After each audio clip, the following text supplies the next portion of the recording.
Hello everyone, John here, and I have something very special for you today. Gaming in the Wild is 5 years old this week, and with the big birthday it felt like time for a big video. So I've sifted through the over 1,000 games that I've covered on the channel and the podcast to bring you a distilled list of the 20 very best indie games of the 2020s so far. Indie games are at the heart of this channel, and I know that they're close to a lot of your hearts as well. So I hope you enjoy this rundown of wildly creative, diverse titles, the kind of games that make us love games and keep us curious for what's around the corner next. As always, your likes are appreciated to help more people find the video. You can sub to the channel for more like this, drop a comment with your own favourite indie games, I would love to hear them. I found some great games that way, so keep those comments coming, and I'll tell you about the channel's Patreon at the end. And with that, let's go.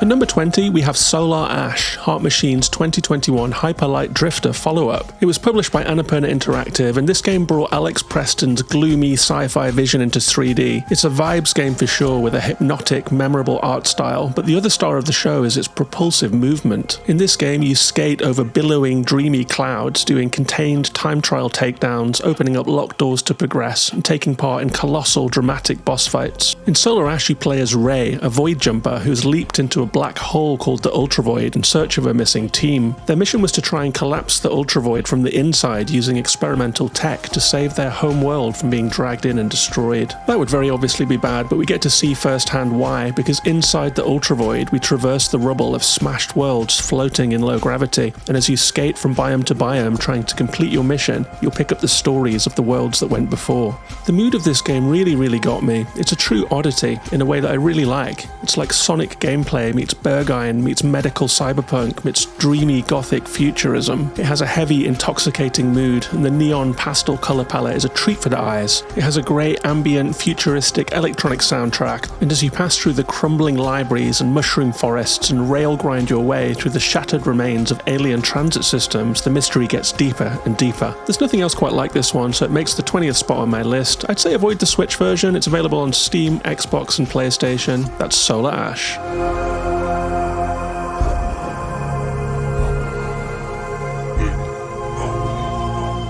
At number 19 we have DREDGE, a smash hit indie game from Down Under. It came out in 2023 and surprised everyone by selling 1 million copies in its first year. It's a moody, atmospheric, seafaring open world game where you control a little boat. You play as an amnesiac fisherman who runs aground on a strange island, and you're lent a bobbling little fishing boat to get yourself stable and earn some money. You do so by sailing out into the bay, finding churning spots of water and going fishing. There's a fishing mini game, and then you puzzle your catch into the hold RE4 inventory style. You can make money to upgrade your boat and to head out further and further into the ocean. But things start to get weird fast, and as you travel around this deeply cursed archipelago, you'll encounter strange underwater horrors, shrieking birds that haunt your boat, and all kinds of shivering island dwellers with stories to tell and favours to ask. And while this is ostensibly a fishing game, it is anything but cozy. It feels more like a ghost story. Things start to get weirder and weirder, especially at night. There are ghost ships out there and horns ringing through the fog, and shadows start to move on the edges of your vision like Sauron's eye looking for you as your fisherman sails closer and closer to losing his very sanity. This is a very neatly designed game. All of the systems lock together really well, and it has a great flow to it. As you power up your boat and as you start to master the ocean, you can travel out further and further and find new shores to explore. It has a relatively small map, but it still manages to feel vast as you head out over the big waves and try and start puzzling together what's happening here. The story only takes about 10 hours to complete, and those with completionist instincts can also try to catch them all and fill out the fish codex. From the kind of normal fish that we know in this world to all kinds of teeth-gnashing, multi-eyed horrors that you dredge from the depths. It's a really wonderful little game that's packed with imagination and atmosphere, and it's received a couple of DLC for those that want more. That's DREDGE. The next game on this list is one that I don't think got enough flowers. It is The Pathless, the second game by Giant Squid, the makers of Abzu and a spin-off team from those who made Journey. And you can really feel that DNA in this game. It's another small open-world game where you arrive on a dead island beset by some kind of plague.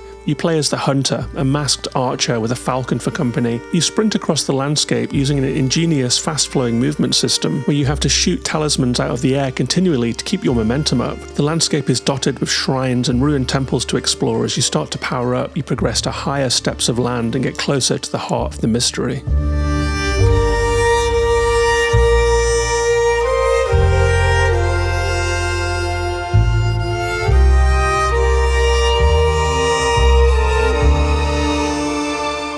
And the feeling that this bereft world gives you is something really special. You feel like an anthropologist or an archaeologist or a historian. You're exploring the horrible ruins of a fallen society, and there are bodies everywhere. You don't know why they died, but you can read all of their last thoughts. It feels like a story that's been atomized into 1,000 pieces, and it's up to you to explore every corner of this land, to record those thoughts, to piece it together into your head, and to start to understand what happened here. This game also has a hugely ambitious score by Austin Wintory, who hired players of little-known folk instruments from all around the world to create a soundtrack that's folky and earthy and yet somehow alien. I bought the vinyl edition of it, I like it that much. You can play the Pathless on PC and all the consoles. It plays best on current-gen hardware. It's a fast-paced game, so those extra frames really make it more comfortable to look at. And I'm really hoping for news this year on Giant Squid's follow-up, Sword of the Sea. But in the meantime, if you enjoyed Journey, if you enjoyed Abzu, and if the sounds at all intriguing to you, check this one out. That's the Pathless. The next game on this list is the only strategy game in the list, and it's called Terra.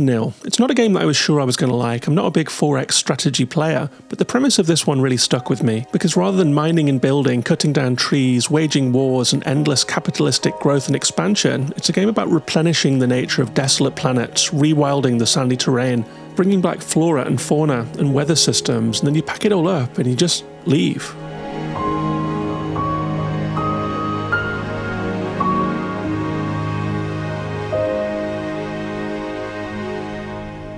The developers have described Terra as a reverse city builder, which is a really clever name for this one. You start outside of the atmosphere in a spacecraft, and at the start of each level your ship lands from space, and you start to build some infrastructure. You build facilities that prepare the ground, that jet out seeds and then water them, and you start to unlock more machinery like little hovercrafts that can go around cleaning up the waterways, and desalinators and the starts of forests. There's a bit of game here too, because as you rewild more and more land, you get more resources to build more machines, and you have a whole little infrastructure going just to rewild the planet. And as things start to reach tipping point, you have to pack it all down again in a really interesting second phase about cleaning up after yourself. And as I started to play this game, I realised it was having an emotional effect on me. And that's not something I was expecting from a 4X strategy game, but I felt a knot loosening up in my chest, and I realised that this game was tapping into the climate anxiety I'd been carrying with me every day. And when I started to finish terraforming my first planet and an unexpected peal of thunder ran out, rain started to fall on the dry earth as the biosphere started to heal and weather returned,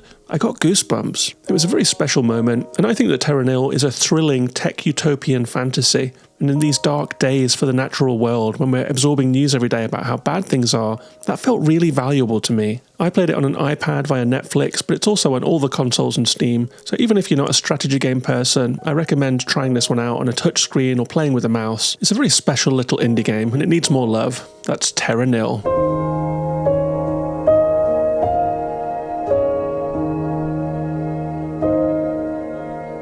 And after 4 very solemn games, it's time for a silly one. The 16th placed game on my list is Tinykin. Tinykin is made by Splash Team, and it was released in 2022. It was a day one Game Pass release that's since been ported onto everything else, and it's a 3D puzzle platformer that's just a joy to play. It has fluid movement, it has fun exploration, it has a Paper Mario art style, and a puzzly Pikmin twist to everything. That's a lot of Nintendo references, and you know, Nintendo have been the queens of games that are good, honest fun for decades. Their games have a pure, joyful, childlike feel to them with seamless, approachable gameplay and buckets of charm. And Tinykin is an indie game that actually does get close to that Nintendo feeling. You play as a tiny astronaut who is working your way through a giant human house trying to get off worlds. As you explore the house, you pick up Tinykin, they're little blobby creatures of different colours that can do different things. They follow around you in a little flock, and you can use them for things like lifting up something heavy, for conducting electricity from place to place, or for stacking into a climbable column to let you get higher, etc. But unlike Pikmin, there's not a lot of admin in controlling your Tinykin. They just fly around in a big flock, and the right colour of Tinykin is selected automatically when you're standing next to a puzzle. So if you're next to a water puzzle you need to conduct electricity,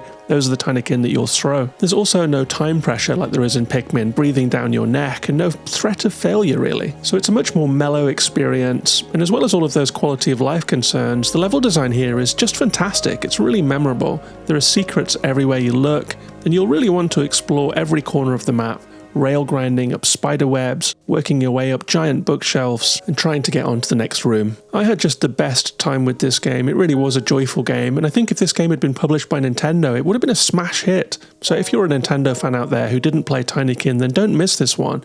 It's a colourful, joyful, video game-ass video game, and in my opinion, it's one of the best indie games of the 2020s. That's Tinykin.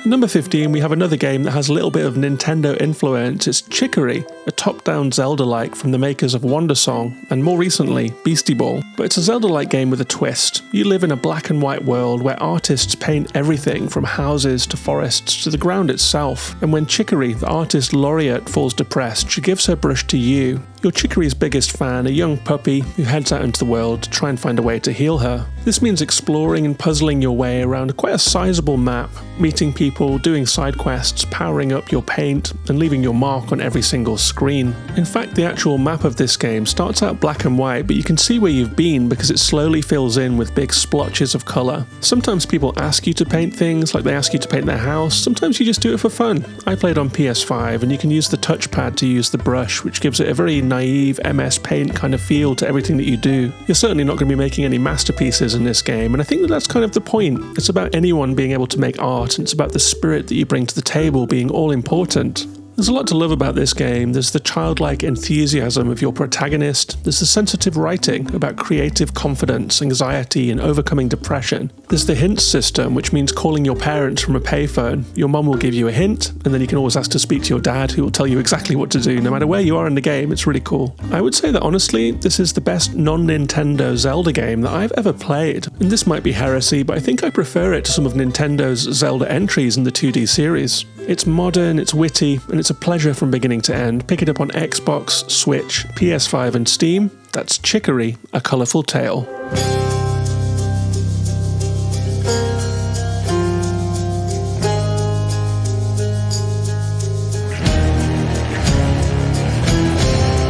At number 14, we have Hades, Supergiant's godlike, roguelike, that really set the goalposts for what this genre can do. Supergiant games never miss, from Bastion to Transistor to the really underrated Pyre. All of their games are excellent. They have wonderful art from Gen Z, they have great world building and dialogue from Greg Lobanov, they have fantastic music from Darren Korb, and compelling gameplay to boot. Hades is maybe their most normcore game in some ways. It's an action roguelike where you grind away at the same few levels, trying to escape from hell over and over again. But even given that repetition, they do a lot with it, and there's a lot to love here. The action is just perfect. There are wildly divergent builds, and it feels just amazing to play. It's high speed, high octane action all the time. There are swords and spears, there's a boomerang, some boxing gloves for close quarters combat, and more. And the boons that you score can change your playstyle completely. You can go from a playstyle where you're staying as far away as possible from enemies and hitting them with lightning that passes between them and kills them all, to close quarters combat where you're smashing enemies against walls for smash damage. And after every run, you return back to the House of Hades, where various plot lines unravel. This is the heart of the underworld where Hades processes the dead, and you play as Zagreus, the son of Hades, who wants nothing more than to leave this place, and so he's going to try and fight his way out again and again and again. I really enjoyed the various plot lines that are based on myths and legends. You'll meet Orpheus and Eurydice, you'll meet Sisyphus and Nyx, and of course you have to figure out the central mystery, which is what happened between your mum and dad. That's Hades and his estranged wife Persephone. I played 80 hours of this game, I just couldn't get enough of it, and I still didn't uncover some of its darkest secrets. But I did eventually tire of playing the same 4 levels again and again. I wish it took a note from Dead Cell's book in juggling the sequence and variety of the biomes a bit more. That's why it's at this position on my list. I know a lot of you out there would have it higher, but I have great hopes for Hades 2, which we can expect to leave early access this year. I've been holding out on playing it until it's finished. I want to play the finished real deal, because the first game is a genuine classic that really reinvented the roguelike genre. That's Hades.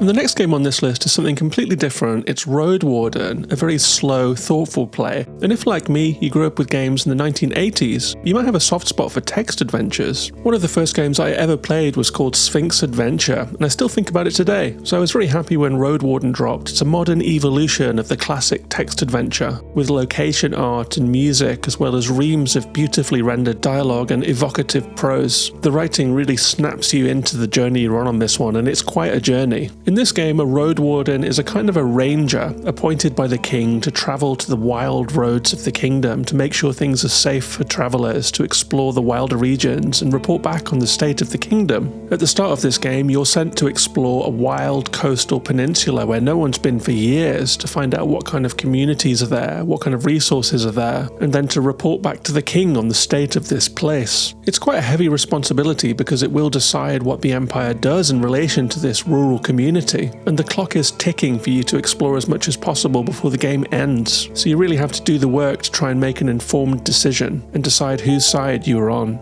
It's a very vibey game with a text panel on the right of the screen and a pixel art representation of where you are on the left. And the first people you meet when you arrive on the peninsula are the last remaining guards, who tell you about wild beasts and people with strange magic. But as you start to explore for yourself, you'll slowly come to understand this place and the people who live here in quite a beautiful way, I would say. Across the course of the game, you will do several loops of the peninsula, looping around the coastline or across the wild centre, which gives opportunities for repeat visits with key characters to build their trust and for the story to develop further. It's a truly exciting journey with a sense of wildness and freedom and quietude all at once. And there's lots of really neat gameplay in here, from resource management with food and water to choice-based combat and subtle things like how if you don't wash, some folks might shun you. All of your choices really matter in this game, and they add up to quite a complex formula with branching paths and wildly different outcomes at the end of the game. I think this is a very special adventure game, and it was all made by a solo developer, which is incredibly impressive. And if you like Citizen Sleeper and Disco Elysium and you're not shy about text-heavy games, then give it a try. It's very special. That's Roadwarden.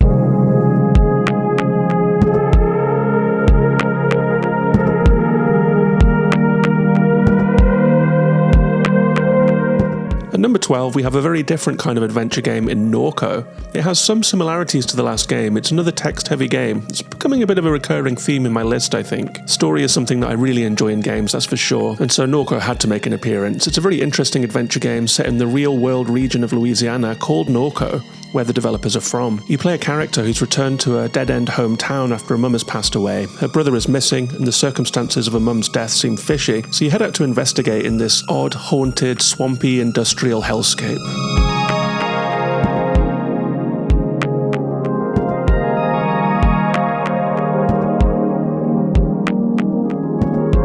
There's quite a lot of varied gameplay in this one actually. It's a text-heavy game, but there are a lot of mini-games, including some combat, some choice-based stuff. There is some exploration through the bayou and through some abandoned buildings using static screens, and there are meaningful choices along the way. There are characters that come into your party, and there are really divergent multiple endings that I found really interesting too. But the best thing is the places that you're exploring. The places that this game takes you to are wild. NORCO is truly a near-future hellscape, too near future. It feels like it could exist now, and some parts of it do. The developers of this one have researched the area, the effects of industry on the community and the landscape, and so it rings true in a really scary way. It also has a wild, loose, hallucinogenic quality to the whole thing. The story will touch on the swamp communities pushed out by industry, the strange AI taking over day-to-day life. There are UFOs, there are religious conspiracies, there is a cult that has taken over a ruined mall, the mall cult. There are precarious communities clinging onto the edge by their very fingernails, and all of the waifs and strays who've fallen between the cracks of America. And all of this happens in the shadow of the NORCO refinery in the background and the encroaching shadow of the central mystery hanging over you. There's really no other game quite like this one. Try it out if you're up for a wild one. That's NORCO.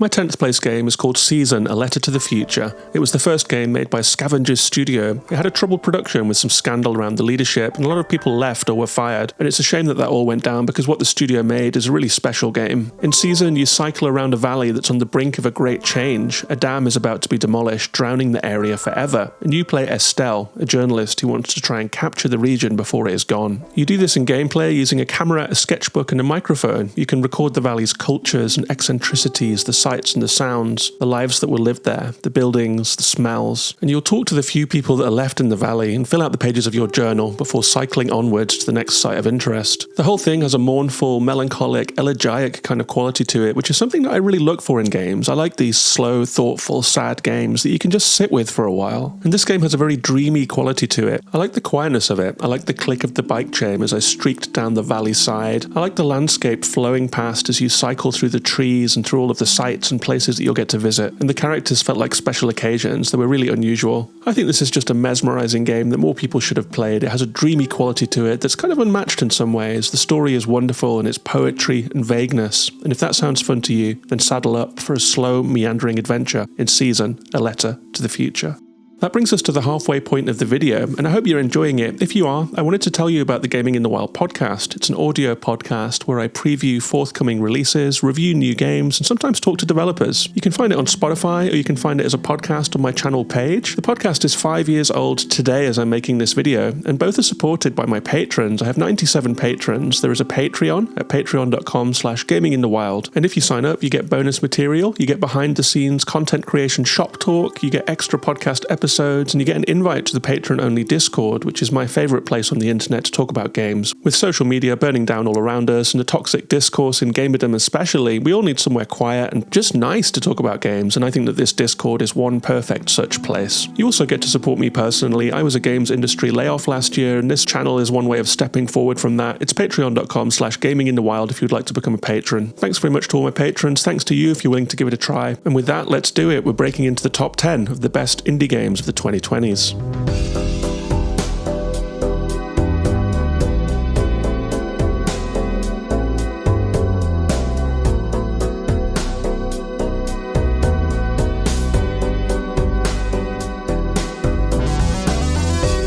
Every now and then a game comes along that's immediately christened a forever game. People say it about Hades, people said it about Slay the Spire, and last year they said it about Ultros. This is a game that I'm sure you've heard of by now. It's the solo developer card game that sold 2 million copies in its first year and made it all the way to the Game Awards, where it won the Best Indie Game Award against some stiff competition and several other categories as well. It's a card game based on poker, but it also completely perverts the rules as we know them. You can power up individual cards to be worth a fortune when they're played, you can power up hands like a full house or a straight, and you can even make it so that a single high card is worth more than a straight flush. It's further complicated by the jokers, which have effects on the cards and the hands that you're playing. They do things like multiplying the score by 10 if you play a flush, or adding 13 mult to your score if there's a queen in your hand, or rewarding you with a tarot card if you have a straight that goes to the ace. And on top of boosting your chips and your multipliers, there are multipliers, making it possible to create builds and scores that go into the billions and trillions. Every run is different in this game, and there are all kinds of modifiers to keep things interesting, like playing with different decks with no face cards,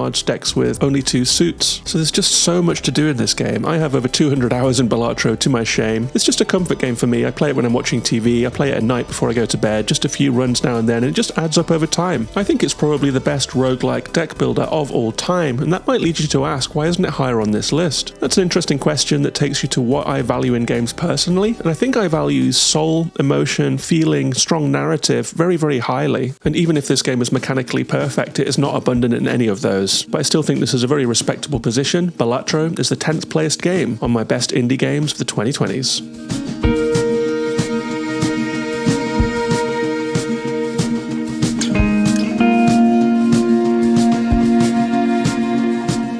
At number 9, we have a very different kind of card game. It's Signs of the Sojourner, made by Echo Dog and released in 2020. This is a story game about conversation, understanding, and finding a chord, where you travel around an overworld map through a desolate near-future world that's been ravaged by industry and climate. Society has been reduced to just a few villages with very little infrastructure in between. But rather than it being a Mad Max hellscape, this is actually a very warm game. Your role is to travel between these communities in your van as part of the last convoy. You meet people, you spread news from place to place, and you buy and sell things and then return home to Bartow, where you stock the shelves of your shop to try and keep your own village alive. It's a great little story game, but it's the card mechanics that really set it apart, because when you're in conversation with someone, you have to match your cards to theirs to progress the conversation. For example, in your hometown of Bartow, everyone speaks in circles and conversations are easy as a result, but as you travel further afield and get out there into the world, people might start speaking in squares or triangles or other symbols that you don't recognize and have no way of responding to, so you can't communicate well with them at all, at least at first, because even after a failed conversation, you can add a card from your opponent's deck to yours and throw one away, for better and for worse.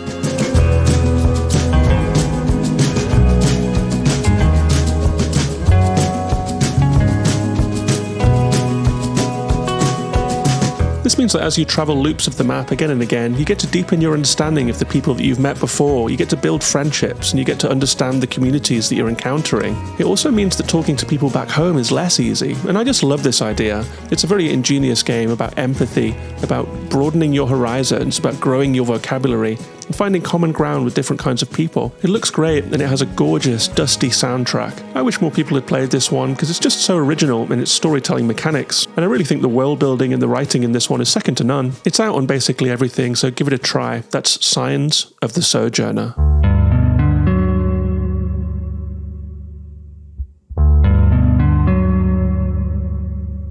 Open world games are among the most laborious kinds of games to make on a pure scope level. You're creating a truly sprawling landscape, so it's not that common to get indie open world games. I'm always curious when one comes along, and Sable is one such game, and one of the best. You play a young tribeswoman called Sable, who's about to embark on the Gliding. That is, a free-form voyage out into the desert that surrounds her homeland, to meet people, to explore, to find herself, to broaden her mind, and eventually to decide what kind of life Sable wants to live. So you could describe it as kind of a gap year simulator, if your gap year was like Rey from Star Wars delving into ruins and so forth, rather than just, going hiking in Indonesia or whatever. I think that this concept leads to a very bold game design, because it trusts the player to find their own way through the game. There's very little in this game in the way of traditional open world stuff like mission markers or forced motivations or checklists of stuff to do. Those things are here, but they're subtle, and it takes a second to get used to, because as you wheel through this desert on your hoverbike, kicking up dramatic dust plumes in your wake, you get this lovely feeling of freedom that takes a while to set in. It's one of those games where you have to take a moment to slow down your mind, to let go of some of your gamer instincts, and to tune into its frequency. Sometimes the reward for travel is just a view, and it takes a while to get used to, but I really appreciate that. And there is a broad horizon to explore. Every column of campfire smoke in the distance becomes a curiosity, and the desert is scattered with ancient tech and hulking crashed spacecraft that you can delve into. This does lead to one of the most interesting meta-quests of the game, which is finding logs in the control rooms of old ships to try and piece together what happened to this world. But as well as the depths, you'll also be exploring the heights. It has a climbing system like Breath of the Wild, where you can basically climb anything if your endurance is high enough. And I have to say, I think the Mobius-inspired art style of Sable kicked off quite a trend that's still with us, and the soundtrack by Japanese Breakfast is vibey and excellent. So let go of the wheel and see where the wind takes you in Sable.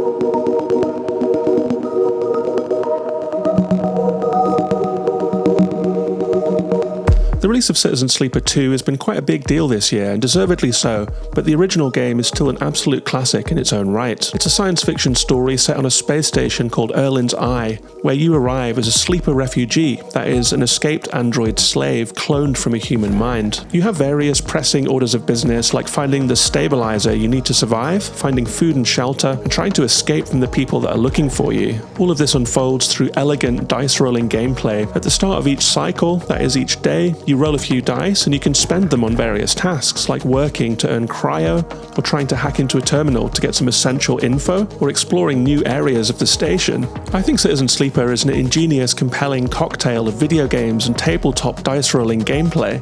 Its maker, Gareth Damian Martin, has a lot of interests in RPGs and storytelling, in ecology, society, culture, politics, and more, and all of that knowledge is folded into the beautiful writing of this game, which feels both grounded and far-flung. And I will say that the Amos Roddy soundtrack helps to communicate the loneliness and the coldness of space, and the difficulty and alienation from oneself that occupying a sleeper body entails. You'll also meet some unforgettable characters along the way. My favourite was Memphis, a street food vendor, with whom you forge a special kind of quiet friendship. It's very fun getting to know this world as you try and carve out a life for yourself among the stars. It's a really beautiful game, and I do really want to recommend playing this one before the sequel. They can be played separately, but I think you will get the most out of the Easter eggs and callbacks of Starward Vector if you play this one first. It's on Game Pass, so try it out. That's Citizen Sleeper.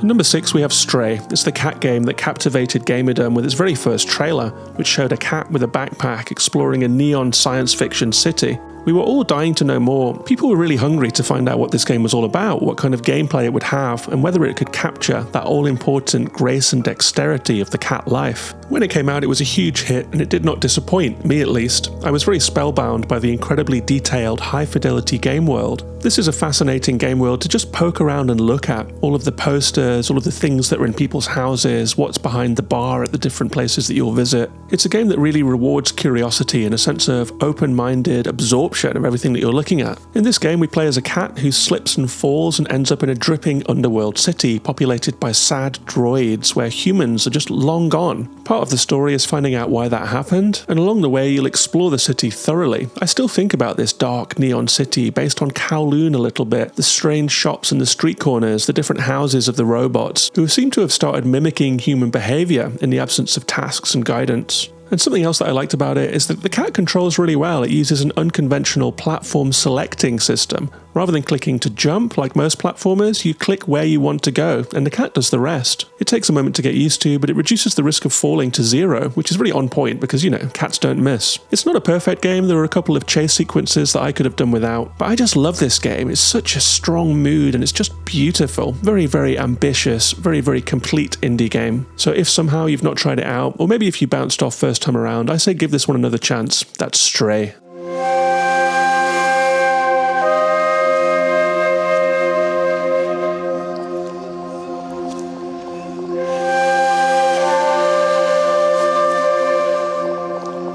That brings us to the top 5, and I love a good Metroidvania, from Super Metroid on the Super NES to little indie games like Haiku the Robot, the Ori games, and of course all Metroidvanias stand in the long shadow of Hollow Knight, but none of them have quite the same vibrant, intoxicating intrigue as Ultros. It's a psychedelic Metroidvania with acidic, searing, line-drawn artwork, a beautiful orchestral score, poetic, dreamy writing, and some gameplay twists that just blew my mind. They really, really did. You play as Uji, a quick, deadly protagonist who wakes up aboard the Sarcophagus, a space station of unclear purpose that seems to house some kind of demonic monstrosity at its core.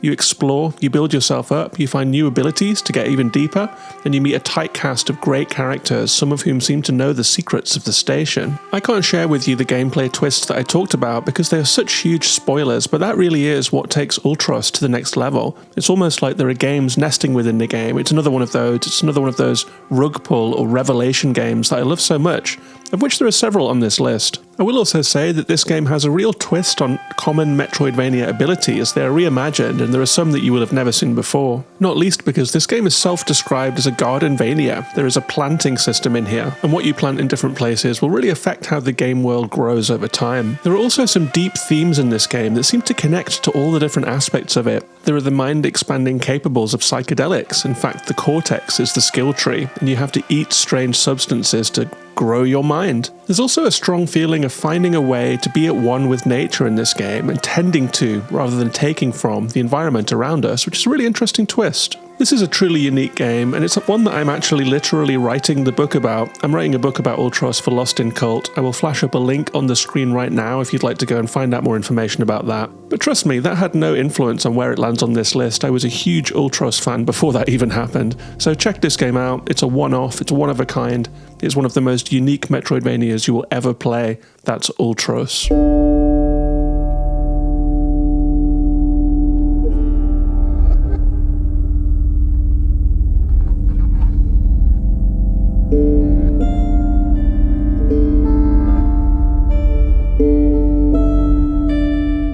That brings us into the top 4, which means that every game from here on in was my game of the year in the year that it was released. The first is Inscryption by Daniel Mullins. This is ostensibly a deck builder. You play with animal cards against a mysterious opponent across a table who's shrouded in darkness. You have to start off by putting down weaker cards like rabbits, and then you have to sacrifice those cards to get more powerful cards onto the table like weasels or elks or wolves, all of which have different behaviours and different abilities. The aim of each round is to take out the enemy's cards and then to hit them, at which point teeth fall onto a scale, so it's a real tug of war where you'll be striking the enemy and teeth drop onto their side of the scales, they strike you and teeth fall onto onto your side of the scales and you have to battle it out to the end. But this is a game with many layers, and the card game is just one of them. For example, close to the start of the game, you can get up from the card table and walk around the cabin where you are. It's full of weird stuff like safes and ornaments and candles and skulls, and if you look at them and prod them and poke them, strange things start to happen that let you know this is just more than a usual card game. There are some escape room mechanics going on, and the cards that you find start talking to you and trying to tell you that there's something more going on than you think. Of course, I'm not going to spoil what that is here, but there are few games that ever pulled the rug from under my feet quite as effectively as Inscryption. What I'll say is that it's a rabbit hole that just keeps going, and where it ends up is poignant and horrifying and emotional all at the same time, and it's 100 miles from where it all began. I'm very, very excited for Daniel Mullin's next game, Pony Island 2, and I think you should be too. He's a master of subverting expectations through gameplay while making slick, clever, enjoyable games, so until his next game comes out, step into the dark of Inscryption.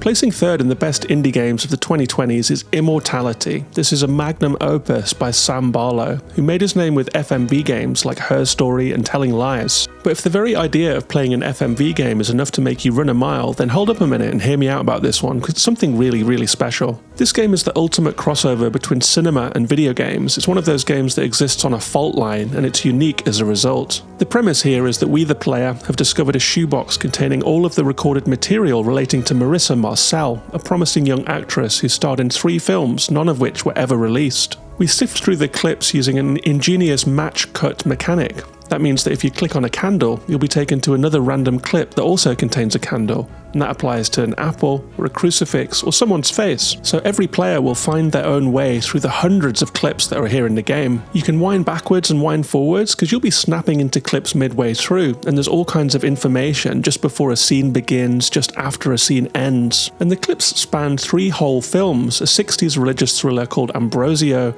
an 80s detective movie called Minsky, and a 90s drama called Two of Everything. But as well as that, we will also jump into table reads, rap party footage, chemistry tests, location scouting, and stuff that I'll refer to as personal footage. But there's something else lurking in this film. Like Inscryption, it would be a huge spoiler to tell you what, but I guarantee you it's nothing you'll expect, and it sent shivers down my spine when I discovered it. This game both fascinated me and chilled me to the bone. It's a true masterpiece, an absolute one-off. It's wildly ambitious, it's completely original. It's the kind of game that this channel exists to talk about, so don't let the video thing put you off. You owe it to yourself to dive in to Immortality.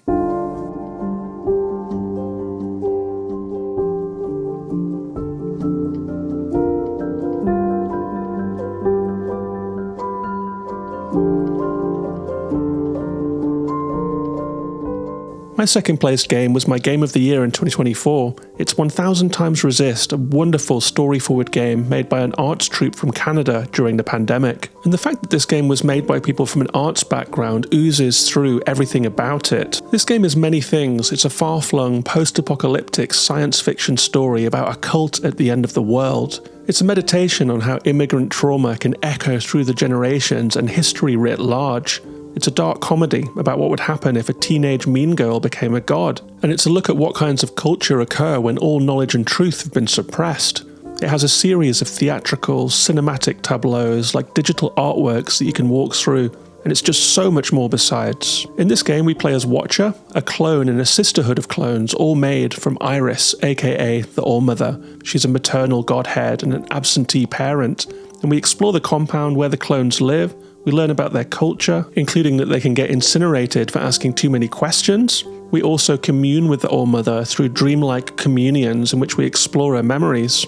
This game is a lot, but I say that in the best possible way. There aren't many video games that try to do what this one does. It will make you cackle, it will make you cry, it will make your head spin, and it will make you stare at the wall wondering what the hell you just played. I love the minimal anime art style of the game. I think it has a gorgeous, sensitive soundtrack. The voice acting is second to none. The writing is incredibly ambitious and born from an improvisational technique that you can really feel in how alive it all is. And where this story ends up will blow your mind. High praise indeed, so I will just finish by saying Hekki Almo Sisters, that's 1000 Times Resist.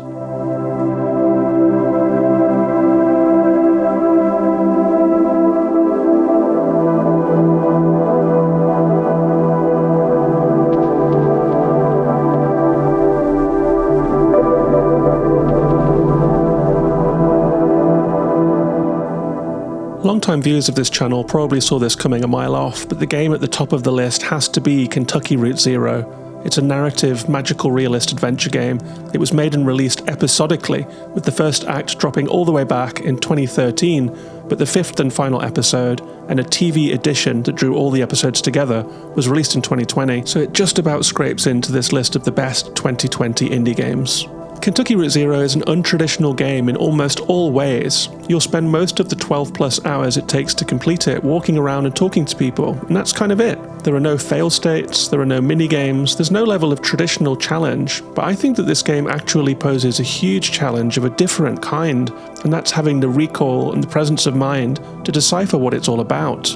It's a dreamlike story game in which we play as a delivery man called Conway, who is making his last ever delivery in a rundown area of rural Kentucky, where a highway dominates the landscape.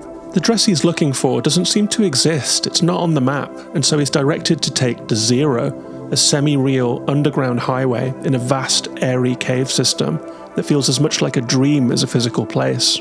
And that's the quality that this game has. It has the quality of a dream that lurks on the edges of your mind. It feels real, it feels right, it feels like poetry, it feels like a vision. Playing it is almost like sinking into a trance. And as you do start to play it and explore the game, themes start to emerge that are very rich. It's about crippling debt and what that does to people. It's about how individuals can fall between the cracks and keep falling. What kind of cultures can occur in these forgotten potholes of capitalism. But there's hope here too. There's hope in creativity, in the people who start a public access TV channel with all kinds of strange programming, in people who are staging plays just for their friends, or writing a poem. There is hope in creativity, and creativity leads to community, even when it seems like all hope has gone. I could only play this game at night, headphones clamped on, in a dim room lit mostly by the monitor, with a drink and some spare hours and a notepad to scribble things down. I played it every night over the course of a week, to give each act time to percolate, and I thought about it all day, and I looked forward to when I could pick it up next. It's a game that's like being in a strange trance, a mirror to a dreamy underworld. It's a huge achievement, it's a fault line between the visual arts, theatre, literature, and video games that ties it all together, neatly, elegantly, and in a way that feels to me just more endemically, foundationally ambitious than most video games ever dreamed to be. That's my favourite indie game of the 2020s, probably my favourite game ever. That's Kentucky Route Zero.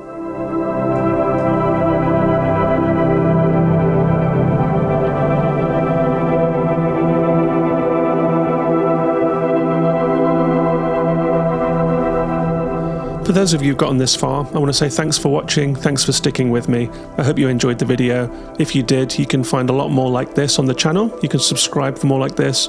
You can find the podcast, which I release every week, and I talk about new games, I interview developers, I preview games that are coming up. And there is also the Patreon, a wonderful community that you can join to support this podcast from as little as $1 a month, up to $5 or $10 if you would like to. You get access to the Discord, you get bonus podcast episodes, you get behind the scenes chat. I blog about all the videos that I make and talk about the process. It's patreon.com/gaming in the wild if you'd like to check it out. There's also the Ultros book, it's out on pre-order now, lostincult.co.uk if you would like to see that. It's been a pleasure to write it, and I can't wait for the world to see it. That's it for this video. Thanks for watching, take care of yourselves and each other, and I'll see you on the next one.